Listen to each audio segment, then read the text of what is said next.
Well, hello, everybody, and welcome back to another episode of our podcast. I'm with Chris Valdivinos Cortez, and today I wanted to ask him a question. So, Chris, what is it that day by day keeps you walking with Jesus?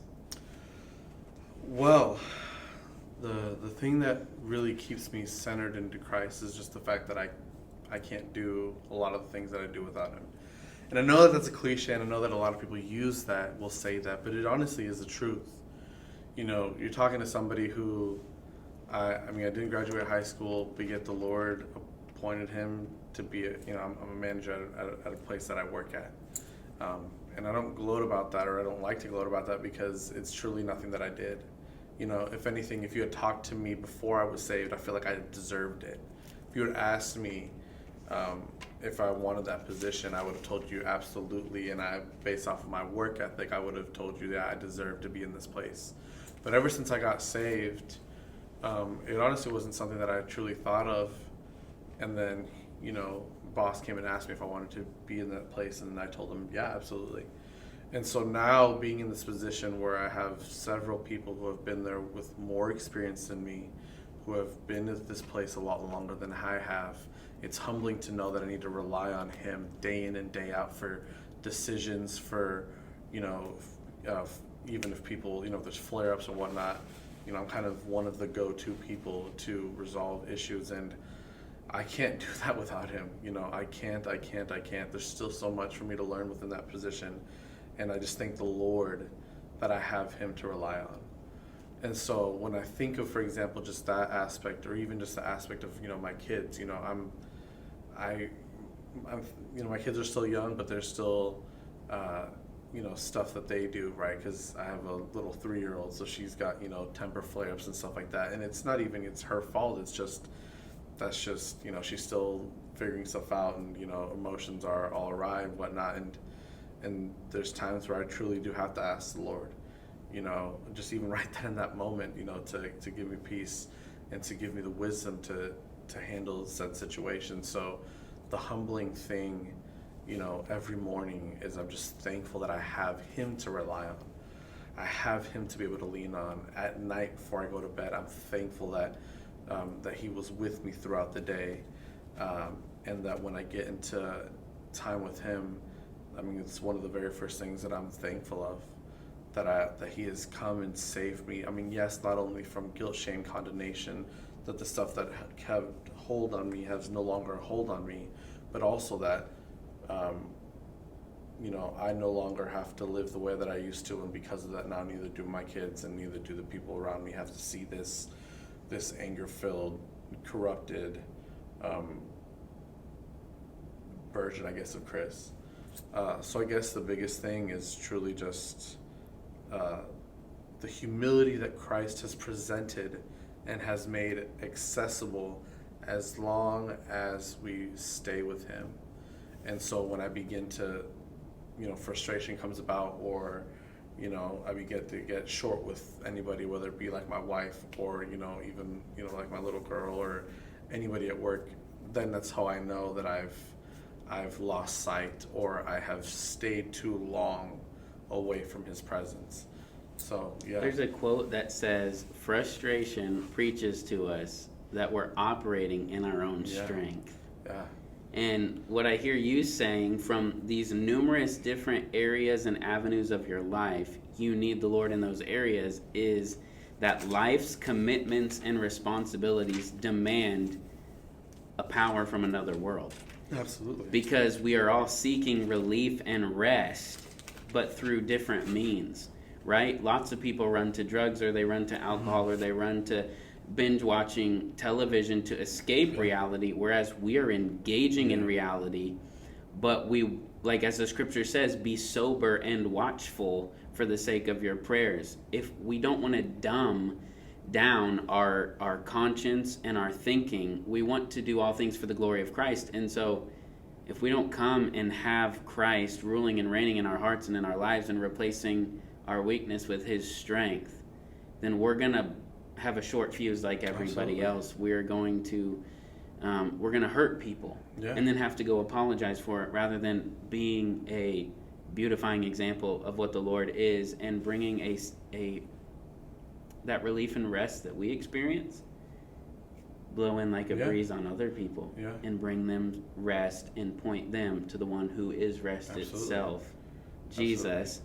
And I'm going to give it back to you, but I love this verse in Hebrews 11 talking about all these men of God from the past who remain faithful to the Lord. It says that they gained strength in weakness. And another translation says, in weakness they were made strong.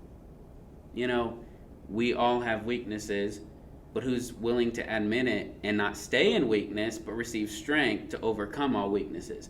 And that, the word weakness is not interchangeable with sin. That's not what we're saying. It can be, but more than that, it's, God, I need you moment by moment. You are the fresh air that I breathe, and if I don't breathe you in, there's a heaviness that rests on my chest. If I'm not glorifying you, I don't want to live. It gets to that point, so that all heart sins are uprooted, so that Christ's purity can be implanted and glowing through us to people around us. You know, from various times, there can be people that notice our countenances, and it's like, why are you always smiling, or why are you always happy? And one thing I try to never do is put on a fake smile. But I am oftentimes smiling. And what's the reason for that? I have the forgiveness of sins. The heaviest load has been ripped off of my back. How can I not be happy? I love what Robert Murray McShane said when he penned a letter to a young man who had just left his home to maybe go pursue things out in the world. He says, would you be happier without the forgiveness of sins? Would you be happier doing life without that sack of heaviness lifted off of your back? You know, and it makes me think of this. Christians should be the happiest people in the world, because their conscience and their life is not bogged down with sin anymore, because Christ forgave it. Not only did he forgive it, he removed it. Not only did he remove it, but now we have a clean, light conscience that can fellowship with the Lord our God. We need him. Absolutely. Do you have any? Yeah, I mean, it just so last night we actually had a workshop that this program that we're a part of, where we have like a nurse that comes and visits us like once a month, and they had a program that was specifically for parents on how to, you know, parent toddlers specifically. And there was a portion towards the end of it where it was talking about how needed it is that parents more or less have an outlet or have something to do, whether it be exercise or, you know, have like, you know, me time is what they say. And, you know, Selena and I talked about it afterwards, that we really thought about it, and it's like, it truly is the Lord, right? And I don't mean to say that to sound like I'm more holy than the common person, right? Than the common Christian in any way. But it truly is, again, just a reminder. And as we were just talking about beforehand, you know, Jesus in Matthew 11 talks about how to all those, right, who come to him, he will give them rest, right? Come to me, all those who are weary and heavy laden, and I will give you rest, right? You know, take my yoke upon you and learn of me, right? For I am meek and lowly at heart, you know, and you will find rest for your souls. And then you begin to see right after that, in the beginning of chapter 12, where they go on the fields and they're, you know, ripping, you know, stuff for food as they're passing along the fields, and the Pharisees ask, like, you know, hey, you're not supposed to do this. Like, do you and your disciples know that this is not lawful to do on the Sabbath? And then who does he bring up? Jesus brings up David coming into the temple and eating the bread of the presence that was only supposed to be for the priests. And so it was like showing him that he was desperate enough for food that he went into a place that was only supposed to be for the priests and those appointed, and ate the bread of the presence. And then he says, towards the end of it, he says that that something greater than that has come. And then he ends it with saying that I am the Lord of the Sabbath, as in saying that he is rest. So in the end of 11, he offers the rest. Beginning of 12, he admits it and says that I am rest. So if you come to me, I will offer you myself. And so it's just those things like that just, it's a constant reminder of when I'm outside of rest. I mean, and just even think about it in this sense, right? When we've, you know, had sleepless nights and we wake up the next day, my wife can attest to you, I'm like a bear. I remember we used to talk about, I'm just kind of like groggy and all this stuff and not knowing what's happening, not sharp, right? Maybe a little kind of more prone to be, kind of short because I haven't had that rest, versus if I've slept my full 7-8 hours, I wake up completely new person than versus the one that's only slept for like a couple hours or whatever. And from an outsider looking in, oh, Chris is well rested. Right. Or Chris is not rested. Exactly. You know what I'm saying? There's fruit to whether, in the spiritual sense, we're at rest or we're not at rest. You know what I'm saying? And I think a lot of people settle for reading the verse and giving into Christian cliche. Yeah. They read the verse, "Come to me, all you that are weary and heavy laden, and I will give you rest." It's so overused by people that don't actually do what the verse instructed them to do. The verse doesn't give you rest. If you follow the instruction of the verse, you'll have rest. Yes. Come to Jesus. The scripture says that the Pharisees, they searched the scriptures, but they refused to come to Jesus that they might find life. There's life, there's joy, there's peace at all times, in every circumstance, even amongst enemies, because he prepares a table before us in the presence of our enemies, so that when all hell is raging around, you can turn your face from the enemies to the table and eat of the feast he's prepared for you, and your soul be made rich and fat and happy in the Lord. Yeah. And so we can either do what Jesus said and come to him and experience that rest, or we can in pride and arrogance say, well, I just have to have a dry season. Have one if you want, but your own soul will suffer because of your lack of belief in what Christ can do. I mean, Christ lived a life in complete rest in every... just think of this. Jesus hears that John the Baptist, his cousin, his friend, I would say, and John baptized Jesus. Okay, John is beheaded. People come tell Jesus. Jesus decides to get in a boat, go away from the people, get in the boat, go across.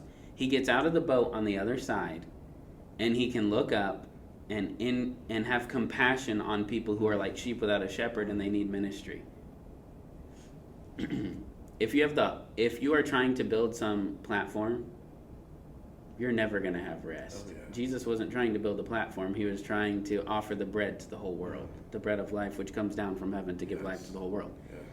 And I recently saw this video where this Christian YouTuber was saying, you know what, I'm burnt out. And another one was saying, I'm burnt out. Okay, are we supposed to lose our evangelists that are on the internet? Absolutely not. I'll tell you what the problem is, building a platform and not loving the Lord. Yeah. Stop giving people what you don't have. If you're not eating, don't give it out. Yeah. And so I think our issue is not we're overworked. Every human being has to work. Yeah. And people are in all sorts of spheres. You work 5 days a week or something like that? Yeah, okay, and then you're still a dad and you were recently coaching. So you don't have an excuse to say, oh man, I just can't find rest. We all are in the same boat of we have our load of work allotted to us. But who's going to go to the secret source? He told us how to have rest. Who's actually going to go to him and find what he said to be true? That there's perfect rest for our souls. One, it's to get us right. And it's two, to benefit others, because we want our lives to be used for the glory of God. Yeah. And if I'm not at rest, I can't benefit anybody. And I'll end it with this, right? One of the things that has, that I've realized in this, right, is being vocal about it. Yeah. I'll use the example of my daughter, who, when she's hungry, she's very vocal about it. She'll bug me, Dad, I'm hungry. We had an appointment that we went to today, and we woke up kind of like right before we had to get there, so we didn't get any breakfast and stuff like that. And we had told her we'll eat afterwards. And during the first portion, man, I'm hungry. I'm like, I know, honey, we'll eat right afterwards. And so it's just stuff like that I've begun to see that I need to be more vocal, even with with my wife. Hey, I need this hour. Just separate, and we'll talk about it. And sometimes we'll swap. Be with the girls or whatever for half hour, an hour, whatever. we'll switch, kind of thing, because we realize how necessary it is. Again, not only for ourselves but for each other, and then for the girls. So yeah, that's been the biggest thing that's been kind of highlighted. And like you said, and again, I'm not trying to make it seem like I'm more holy, especially with having all these things, but it's especially, with the busyness of life, it's important to make those things known to the people, around you, if necessary, that this allotted time needs to be made, or I can't function. I think I remember okay, I'll end it for real with this one. I'll never forget, I listened to something Todd White was saying. I think there was a conference that was happening. I can't remember what it was exactly, but he kind of had the schedule planned out. He saw that he had this set 2 hours or whatever. I'm going to spend time with the Lord. I think in that time, as it was getting closer to, him getting away with the Lord, they had reached out to him saying hey, can we fit in another conference? And he said, no. If I don't do this, I'm not beneficial to anybody around me. And, to that conference, to the people you want me to minister, whatever it was.